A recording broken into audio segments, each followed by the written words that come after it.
कर भगवान की यह पवित्र भूमि और उस बीच में भादों के महीने में शिव तत्व की प्राप्ति। भादों के महीने में जिस भादों के महीने में भगवान श्री बलराम जी महाराज का प्रागट्योत्सव हुआ, जिस भादों के महीने में भगवान कृष्ण का जन्मोत्सव हुआ, जिस भादों के महीने में राधा रानी का जन्म महोत्सव हुआ, जिस भादों के महीने में भगवान श्री गणेश जी महाराज का जन्मोत्सव हुआ, जिस भादों के महीने में सप्त ऋषियों की प्रागट्यता का प्रतीक रहा, जिस भादों के महीने में केवल भक्ति का ही एक तत्व निश्चित होता है, उस भादों के महीने में आपको हम हरि और हर की भूमि कहते हैं, जिसको हम शिव और शक्ति की भूमि कहते हैं। ऐसी पवित्र भूमि पर शिव पुराण की कथा श्रवण करने के लिए बैठे।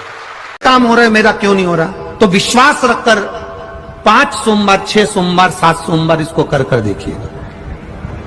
गणेश जी का स्थान जहां से पानी बहता है उसके सीधे हाथ पर, वहां पर एक बेलपत्र समर्पित कर थोड़ा सा जल वहां समर्पित करिए। षडानंद कार्तिकेय का स्थान एक बेलपत्र समर्पित कर थोड़ा सा जल वहां समर्पित करिए। अशोक सुंदरी का स्थान थोड़ा सा जल समर्पित करने से पहले एक बेलपत्र, फिर जल। 3 स्थान। चौथा मां पार्वती जी का हस्त कमल, एक बेलपत्र समर्पित कर जल चारों तरफ चढ़ाने के बाद में 5वां शिवलिंग के ऊपर बेलपत्र समर्पित कर पूर्ण जल शंकर को समर्पित कर देना। ये 5 स्थान का चढ़ा हुआ जल आपके जो काम अटक रहे हैं, जो कार्य में आपको, आप सभी को मालूम होगा बेलपत्र चढ़ाने का एक तरीका होता है। एक बेलपत्र चढ़ाते हैं तो ऐसे ही चढ़ा देते हैं, 2-4 बेलपत्र चढ़ाई ऐसे ही चढ़ा देते हैं। और यदि 11 बेलपत्र, 21 बेलपत्र, 51 बेलपत्र, 108 बेलपत्र, 108 से भी ज्यादा यदि बेलपत्र हम अगर शंकर को समर्पित कर रहे हैं, तो आखिरी बेलपत्र में हमें या तो चंदन या चावल या लाल चंदन, कुछ भी अबीर गुलाल कुछ भी रखकर मध्य पत्ती पर रखकर भगवान को समर्पित करना पड़ता है अपनी कामना की। नदी को समुद्र ने कहा अगर नदी तो कुछ देना चाहती है तो मुझे हरी हरी घास ला कर दे दे, मुझे दूबा ला कर दे दे, मुझे हरी घास ला कर दे। नदी ने कहा क्या रे समुद्र, मांगा भी तो घास, मांगी भी तो दूबा, मात्र दूबा, हाँ ला दे। नदी ने कहा पिलाई। नदी गई, अपने घाट पर दूबा लगी हुई थी, नदी ने अपने पानी से इतनी तेज लहर ली कि दूबा को तोड़ने लगी। जैसे ही नदी अपने पानी से, अपने जल से दूबा को तोड़ने के लिए पानी का वेग तेज करती है, उसी समय दूबा पानी के आगे झुक जाती है। जैसी झुकती है नदी उसको उखाड़ नहीं पाती है, फिर पानी उस पर गया, दूबा फिर झुक गई, पानी फिर गया, दूबा फिर झुक गई, दूबा घास उखड़ नहीं पाई। पूरी दिन सत्यानाश मिल गया नदी का। आखिरी में समुद्र के पास जाकर कहती है समुद्र मैं दूबा, मैं घास उखाड़ नहीं सकी। समुद्र कहता है हरी नदी तुझमें तो क्या दुनिया में किसी की सामर्थ्यता नहीं है कि जो माता पिता गुरु के आगे झुकने वाले को उखाड़ सके, किसी में दम नहीं है, ये किसी की सामर्थ्यता नहीं है कि झुकने वाले को उखाड़ दे। आप झुकते रहो, प्रणाम करते रहो, नमन करते रहो, साष्टांग करते रहो, आप परमात्मा के आगे झुकते रहो, गुरुजन के आगे झुकते रहो, बड़ों के आगे झुकते रहो। जिंदगी में किसी में दम नहीं है कि आप उखाड़ कर दे। झुकने की आदत तो डालो, प्रणाम करने की आदत तो डालो, नमन। जिसके हम पांव पड़ते हैं, ठीक है, जिसके हम पांव पड़ते हैं वो बड़ा होता है कि जो पांव पड़ रहा है वो बड़ा होता है। बहुत अच्छे से उत्तर देना, सोच विचार कर देना। तुमने खूब कथा सुनी है, दिल से देना। जिसके हम पांव पड़ते हैं, जो झुका है, जिसने प्रणाम करा है, जिसके पांव पड़े जा रहे हैं वो बड़ा नहीं है। बड़ापन उसकी है जिसने नमन किया है, जिसने झुका है, जिसने प्रणाम करा। बड़ापन उसका है, उसकी धैर्यता देखो, उसकी प्रफुल्लता देखो। छोटा है, जिसको प्रणाम किया जा रहा था वो तो छोटा है, बहुत छोटा था। इसलिए उसके पास देने के लिए कुछ नहीं था, उसने केवल आशीर्वाद दे दिया, आयुष्मान उठ जा। पर उससे ये तक नहीं बना कि झुकने वाले को गले से लगा लेता, उठा लेता, बेट मेरे पास, मेरे नजदीक में। कागज बदलते हो तिजोरी के अंदर का, तो ईमानदारी से बोलना, तिजोरी को जब साफ करते हो तो नौकर से करवाते हो कि तुम करते हो? अरे बोलो जम के, अच्छे से बोलो। तिजोरी साफ कौन करता है? नौकर की तुम? जिस तिजोरी में धन रखते हो, जिस तिजोरी में तुम लक्ष्मी रखते हो, उस तिजोरी को तुम साफ करते हो। घर का तुम अपने बेटे तक पे विश्वास नहीं करते, बहू पर विश्वास नहीं करते, खुद बुढ़ा भी साफ करते हैं, स्वयं साफ करते हो, किसी पर विश्वास नहीं है। तो जब घर की तिजोरी तुम साफ करते हो तो घर के माता पिता भी वो तिजोरी हैं जिसकी सेवा बेटों और बहुओं को करना चाहिए, क्योंकि रखी हुई तिजोरी का माल तो एक दिन समाप्त हो जाएगा, पर बूढ़े माँ बाप का अगर आशीर्वाद मिल गया तो घोड़े के भी दिन फिर जाएंगे और करोड़पति बन जाएगा। करोड़ बड़ी बीमारी भी दिख रही है कि शरीर के अंदर आ गई, थोड़ा दिन दुर्वा को लाइए। क्या लाओगे? जम के बोलो जरा। दुर्वा। दुर्वा देखिए सब लोगों ने, दुर्वा। दुर्वा के नीचे का जो भाग होता है, जब आप दुर्वा तोड़ेंगे तो ऊपर हरा हरापन रहेगा, नीचे थोड़ा थोड़ा हल्का हल्का सा पीलापन रहेगा, सफेदपन रहेगा, रहता है उसमें। दुर्वा को तोड़ते हैं तो जब दुर्वा आप लेकर जाएं, देवादिदेव महादेव की अशोक सुंदरी वाली जो जगह है, उस अशोक सुंदरी वाली जगह पर 7 दुर्वा का बल आप अशोक सुंदरी वाली जगह पर किसी भी सोमवार को समर्पित करें और उस दुर्वा को उठा कर लिया। 7 दुर्वा 7 दिन तक उसको गीले कपड़े के अंदर अच्छी दबा के रख लें और 7 दिन एक दुर्वा प्रतिदिन खाली पेट उसको खाना चबा चबा कर प्रारंभ करिए। और शरीर में अगर कमर में भी दर्द है, घुटने में भी दर्द है और पीठ में कंधे के पास अगर दर्द है, 7 दिन खाकर देखा। ये दुर्वा जो उत्पन्न हुई है, इसमें इतना बल कहां से आ गया?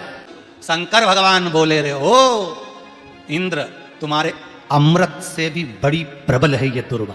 जिस समय पर अमृत का कलश निकला, उस अमृत के कलश को देवता लेकर जा रहे थे, ले जाते राक्षसों से छुड़ाकर सबसे पहले इन्होंने समुद्र के किनारे पर उसको छुपाया। उस जगह पर भगवान विष्णु की जंघा के रोम पड़े थे जिससे दुर्वा उत्पन्न हुई थी। उस दुर्वा पर इस कलश को जब रखा, रखते ही एक देवता ने उसके उठाकर देखना चाहा तो उसमें से थोड़ा सा भाग अमृत का नीचे गिर गया, जो दुर्वा पर पड़ गया। और आगे गए, फिर इसको छुपाया, वहां भी दुर्वा थी। फिर और आगे गए, वहां भी दुर्वा थी। सुन इंद्र, तेर को जो अमृत मिला तूने एक बार में पिया। ब्रह्मा को जो अमृत मिला वो ब्रह्मदेव ने एक बार में पिया। वरुण को जो अमृत मिला वो एक बार में पिया। पर इस दुर्वा को जो अमृत मिला वो 5 बार मिला। इसलिए 5 दुर्वा लेकर तू गणेश के पास जा और उसको दे, क्योंकि ये 5 अमृत के कुंड से भी प्रबल है। ये 5 अमृत के कुंड से भी प्रबल है, लेकर जा तू ये दुर्वा। और इंद्र ने दुर्वा दी, गणेश जी को खिलाई। जैसे खिलाई, गणेश जी के भीतर की जो अग्नि थी वो समाप्त हो गई।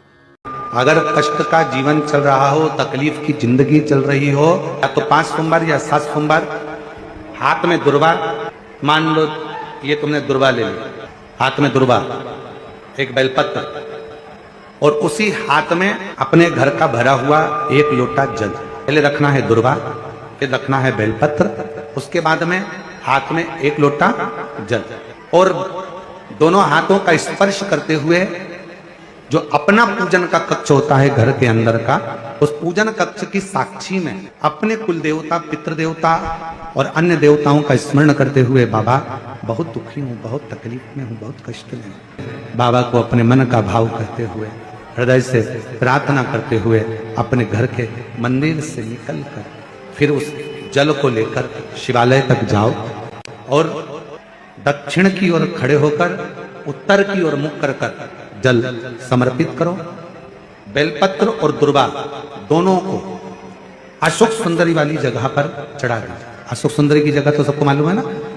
चढ़ा हुआ थोड़ा सा जल लेकर आओ, घर के दरवाजे पर उसका छींटा दे दो, लेपन कर दो, और बाबा से 5 सोमवार नियम से आप दुर्वा, बेलपत्र और जल का प्रयोग अगर करोगे, 5 सोमवार पूर्ण होंगे, जो तुम्हारा दुख है वो समाप्त जरूर होगा। शिव करना जरूर। में बहुत कर्जा है, इतना भी धन नहीं है कि काशी जाकर सारनाथ भगवान का दर्शन करे। तो शिव महापुराण की कथा कहती है, अगर बन सके तो 5 बेलपत्र, 5 दुर्वा, 5 कनेर का पुष्प, 5 काली तिल हाथ में रखकर सारनाथ भगवान का स्मरण कर कर भगवान शंकर के मंदिर में शिवलिंग पर समर्पित करें, और शिवलिंग पर समर्पित कर कर सारनाथ भगवान का स्मरण कर कर लोटा भरकर जल शिव को समर्पित करें। उसी का थोड़ा सा जल झेल कर लेकर आकर अपने घर व्यापार के ऊपर छिड़कना प्रारंभ करें। धीरे धीरे 3 महीना भी नहीं लगेगा, व्यापार वृद्धि करेगा, कर्जा चुकना प्रारंभ हो जाएगा। 4 गुरु हमारी जिंदगी में हमेशा मिले हैं। पहले नंबर पर माता, दूसरे नंबर पर पिता, तीसरे नंबर पर शिक्षक और चौथे नंबर पर सतगुरु। सारे देवताओं का दर्शन करिएगा, सारे देवताओं के मंदिर जाइएगा, सारे देवताओं का दर्शन करिएगा, सारे देवताओं के मंदिर जाइए, सारे देवताओं का दर्शन करिए, सारे देवताओं के मंदिर जाकर सारे देवताओं का दर्शन कर कर एक बार मेरे देवाधिदेव महादेव का दर्शन करिएगा। सारे देवताओं के दर्शन में और महादेव के दर्शन में एक अंतर सबसे प्रबल मिलेगा। सारे देवताओं के मंदिर में सारे देवता ऊंचे ऊंचे स्थान पर बैठे मिल सकते हैं, पर मेरा महादेव का शिवलिंग जब भी मिलेगा तो जमीन पर ही मिलेगा, पृथ्वी पर ही मिलेगा।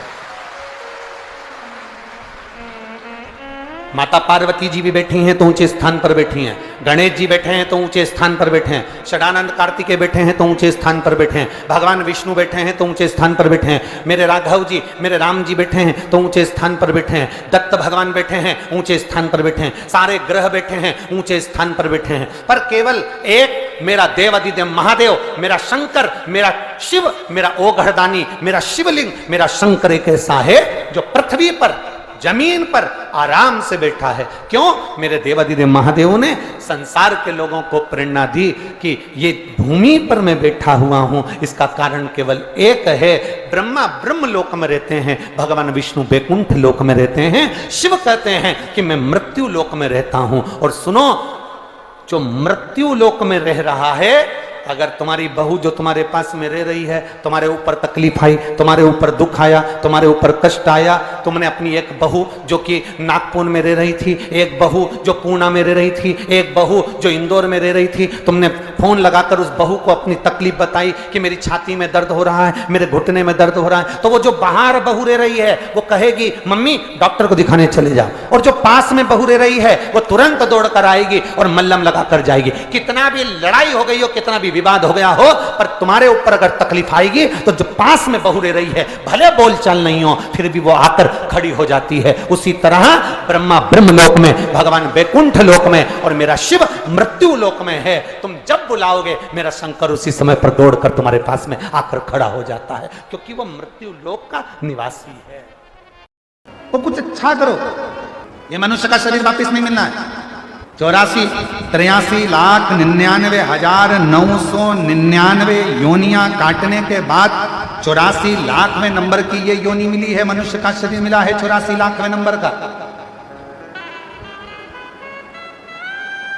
और इससे पहले जितनी योनियां थी, खटमल बने, मच्छर बने, झिंगुर बने, छिपकली बने, चूहा बने, मुर्गी बने, बकरी बने, मेंढक बने, कीड़ा बने, ना जाने कितनी कितनी योनियां आपकी और हमारी पूर्व में रही होगी। और अब भगवान की बड़ी कृपा से ये मानव की देह मिली है, मानव इसको व्यर्थ ना करो, व्यर्थ ना।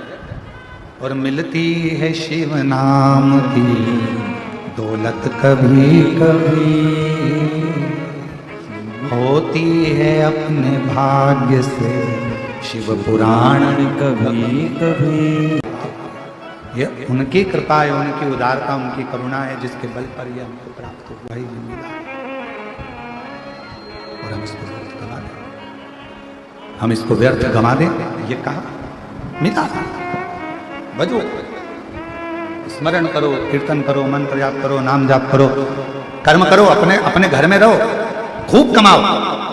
शुरू में कथा में कहा था तुम्हारी कैपेसिटी से ज्यादा कमाओ, 4 गुना ज्यादा कमाओ, पर इतना याद रखना जितना कमाओ तुम भले 1 रुपया किसी को दान मत करो, किसी को मत दो, पर अपने ऊपर खर्च जरूर करो। पूछेगा कि नीचे बड़ी मुश्किल से 83,99,999 योनियां काटने के बाद ये 84,00,000वें नंबर की योनि मिली थी, नीचे जाकर तूने एंजॉय कितना करा, भजन कितना करा, कीर्तन कितना करा, मंत्र जाप कितना करा, अपनी मस्ती में कितना जिया, प्रसन्नता में कितना जिया, कितनी जिंदगी तूने रो रो के गंवा दी। इसने कुछ बोल दिया रोने बैठ गए, उसने कुछ बोल दिया रोने बैठ गए, इसने कुछ कह दिया रोने बैठ गए। मुस्कुरा कर जीना, मुस्कुरा कर। आती बहुत टेंशन की जिंदगी जीता है मनुष्य, व्यापार चल नहीं रहा, बहुत तकलीफ का जीवन चल रहा होता है, तो आज भी नियम है महाराज, आज भी नियम कि सोमवार कटोरी में थोड़ा सा शहद रखकर, मधु रखकर, यदि लक्ष्मी जी का स्मरण किया जाए और माता लक्ष्मी जी का स्मरण कर कर एक लाल पुष्प उस कटोरी के सम्मुख में माता लक्ष्मी का नाम लेकर रखा जाए और बाद में वही शहद, वही मधु और वही पुष्प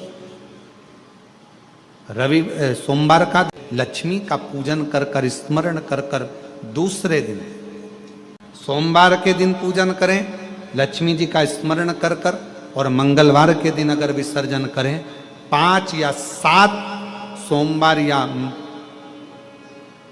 शुक्रवार को यदि आप मधु का भोग लक्ष्मी जी को लगाना प्रारंभ कर दें, शिव का नाम स्मरण कर कर, तो उसके घर में कभी संपदा की कमी नहीं होती, लक्ष्मी उस संपदा को बढ़ाती है। और हम तो यहां तक कहेंगे, प्रयास करो, अगर आपके घर में छोटा सा शिवलिंग विराजमान है, आपके घर में अगर छोटा सा शंकर जी का शिवलिंग है, छोटा सा शंकर भगवान का शिवलिंग है, या आपके घर में कुबेरेश्वर धाम का कंकर है, और आपके घर में यदि शंकर भगवान का शिवलिंग है, या सीहोर का रुद्राक्ष हो, या शंकर भगवान का शिवलिंग हो, या कंकर शंकर हो, तो निवेदन है जहां पर भी शिवलिंग आपके घर में विराजमान है, अगर छोटी सी कटोरी में एक बेलपत्र को आप नीचे रखिए, छोटी सी कटोरी उस बेलपत्र के ऊपर रखकर उसमें थोड़ा सा मधु, शहद, शंकर भगवान की साक्षी में शिव जी के सामने, धीरे संपदा की वृद्धि अपने आप होना प्रारंभ होगा। मधु, देवी भागवत का यह प्रसंग है, छठे स्कंद का 16वां और 17वां अध्याय देवी भागवत का वर्णन करता है। मां लक्ष्मी पृथ्वी पर आ गई, रात्रि को देखा कहीं स्थान नहीं, एक बूढ़ी के स्थान पर, बूढ़ी के दरवाजे पर जाकर विनय करी, शहद मधु पाने को मिला, वर दे दिया, मैं तुझे वर देती हूं, तेरे घर में कभी संपदा की कमी नहीं आई। तूने मुझे मधु दिया है, तूने मुझे शहद दिया है। 56 भोग दीपावली के दिन माता लक्ष्मी को लोग लगाते हैं, ढेरों सारा गुजिया, पपड़िया, बर्फी, चक्की, मठरी, खाजे, पपड़िया सब लक्ष्मी जी को भोग लगाते हैं। पर यदि एक पान के पत्ते पर भी एक बूंद अगर शहद का दीपावली के दिन अगर रात्रि को भी लक्ष्मी को भोग लगा दिया जाए तो कभी संपदा कम नहीं। पाप और पुण्य में ये बहुत बड़ा अंतर है। पाप और पुण्य के अंदर पाप अपने आप हो जाएगा, झूठ बोल दिया पाप हो गया, गलत कर्म कर दिया पाप हो गया, गलत दृष्टि से देख लिए पाप हो गया, किसी को चाटा मार दिया पाप हो गया, किसी का धन हड़प लिया पाप हो गया, किसी की कोई वस्तु रख ली पाप हो गया। पाप अपने आप हो जाता है, पर पुण्य अपने आप नहीं होता, पुण्य को करना पड़ता है। पाप को करना नहीं पड़ता, पाप अपने आप हो जाएगा। पाप इतना विचित्र होता है कि अपने आप ही प्रकट हो जाता है। आप मोबाइल देख रहे हो, मोबाइल देखते देखते देखते देखते किसी का एक मैसेज आ गया, मैसेज में उसने उसकी निंदा लिख दी, तुम्हारा पाप उपजने वाला है, इसलिए उसमें तुमने नीचे कमेंट्स में अपनी तरफ से भी एक बात लिख दी, पाप सामने प्रकट हो गया। मतलब तुम्हारे भीतर वो गलत विचार आ गया, गलत सोच आ गई, गलत दृष्टि आ गई।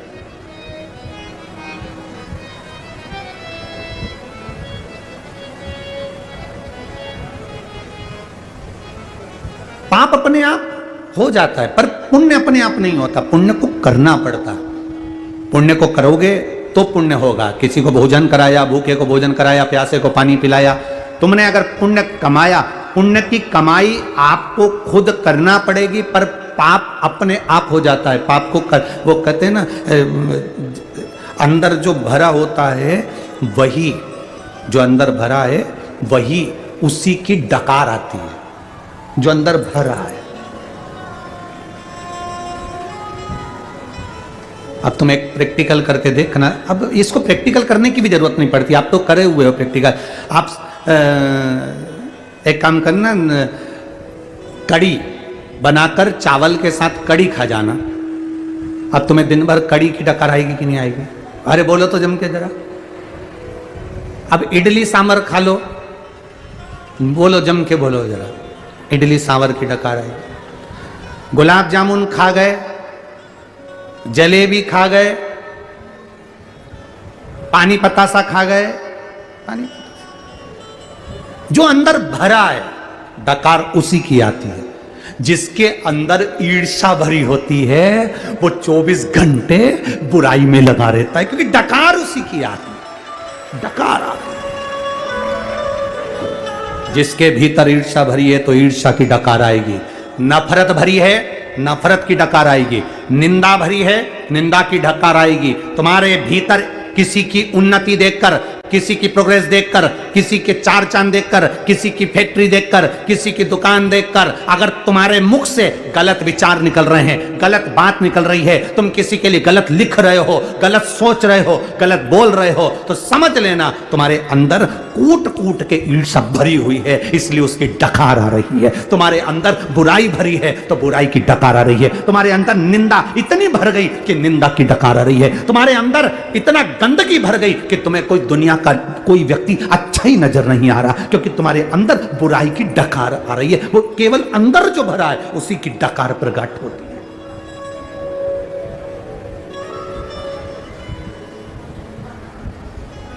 कभी कभी कोई अगर आपको गलत लिखे तो आप उसका जवाब मत देना, बस इतना समझ जाना कि डकार आ रही है। इसके अंदर ईर्ष्या कितनी भर गई जो डकार आ रही, गलत लिख रहा है, गलत सोच रहा है, गलत विचार कर रहा है, गलत दृष्टि रख रहा है, गलत विचार से सराबोर हो रहा है। उसके अंदर भरा कितना है, उसके अंदर भरा क्या है। और जिसके अंदर भगवान की भक्ति भरी होती है उसके मुख से जब भी निकलेगा जय सीताराम, जय श्री कृष्णा, ओम नमः शिवाय, श्री शिवाय नमस्तुभ्यम।